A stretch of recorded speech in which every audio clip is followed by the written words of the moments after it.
Mheshimiwa mgeni rasmi, sote tunatambua tunaelekea kwenye kilele cha maadhimisho ya siku ya wanawake duniani. Nchi yetu kama ilivyo mataifa mengine tuliridhia, na sisi ni mmoja wa watu ambao tunathamini mchango wa wanawake kwenye jamii yetu. Hivyo kila mwaka tumekuwa na sherehe hizi. Ni sherehe halali, sherehe zilizoko kisheria kabisa, sherehe ambazo zinatuunganisha sisi wanawake kuona tulikotoka, tuliko na tunakokwenda.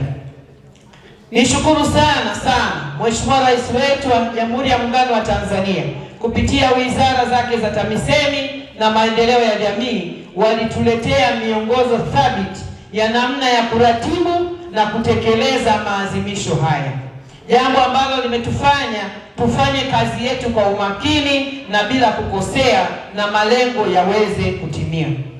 Mheshimiwa mgeni rasmi, kwa mujibu wa mwongozo tulitakiwa tuanze tarehe 1 na tuhitimishe tarehe 7 kwa ngazi za mikoa, na tarehe 8 wote tunaungana pamoja, tunaenda kufanya maadhimisho ya kitaifa kule Arusha. Kutokana na hadidu za rejea zilizoletwa kwenye mwongozo na umuhimu wake kwenye jamii, sisi mkoa wa Singida tulianza tarehe 15 mwezi wa 2 na kesho tunafika kilele. Tumefanya makongamano, tumefanya semina, lakini pia Mama Samia Legal Aid Program tumeipeleka kwenye ngazi zote za kata, mitaa na vijiji. Lakini wanawake hawa unawaona wameshiriki kwenye kazi za mikono, wanawake hawa wameshiriki kwenye matendo ya huruma katika maeneo mbalimbali katika mkoa mzima. Lakini haki ya pili tunaitekeleza kwa vitendo ni haki ya kutoa elimu. Mkoa wetu bado unaendelea sana kumshukuru Mheshimiwa Rais. Kupitia elimu tumejenga madarasa ya awali 961. Madarasa bora kabisa, yanapendeza kweli kweli. Madarasa haya mbali na kutoa fursa kwa watoto kupata elimu, lakini yameelekezwa wakina mama wapeleke watoto wao miaka 3 mpaka 5 eneo salama, ili mama akashiriki kuzalisha mali. Kwa hiyo unaweza ukaona ni namna gani serikali yetu imemshika mtoto wa kike. Kina mama oye!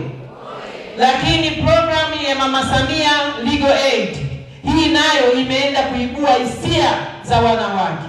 Imewafikia wanawake wenye matatizo ya kisheria, lakini kwa sababu moja au nyingine hawana uwezo wa kifedha, haki zao zimekuwa zikipotea. Lakini kupitia Mama Samia Legal Aid Program, wanawake hawa sasa wanaenda kupata haki zao. Wanawake oye!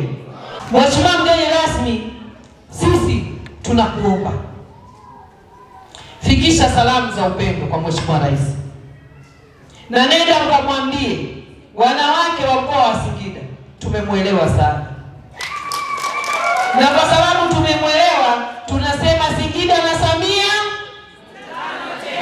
Singida na Samia, Singida na Samia. Hiyo ndio habari ya mjini. Kupitia kongamano hili tunahamasishana kuhakikisha wote tukitoka hapa, kila mwanamke katika kitongoji, mje, mtaa, kijiji, kata, kuhakikisha mwanamke mwenzako hawa ya Singida ni kichinjio, amejiandikisha na ana kadi yake tayari kwa kupiga kura. Kwa hiyo mkikutana kwenye vikoba, zungumzieni kadi za kupiga kura. Mkikutana kwenye mikopo ya 10%, zungumzieni wanawake kadi za kupiga kura. Mkikutana kwenye mikutano ya vijiji na mitaa, zungumzieni uandikishaji wa kadi ya kupiga kura. Tumeelewana akina mama?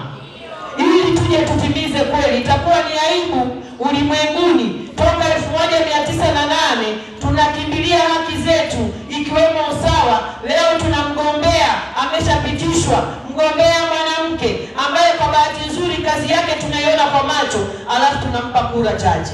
Lazima zimwagike za Singida na kumwambia wanawake wenzake tunamwamini.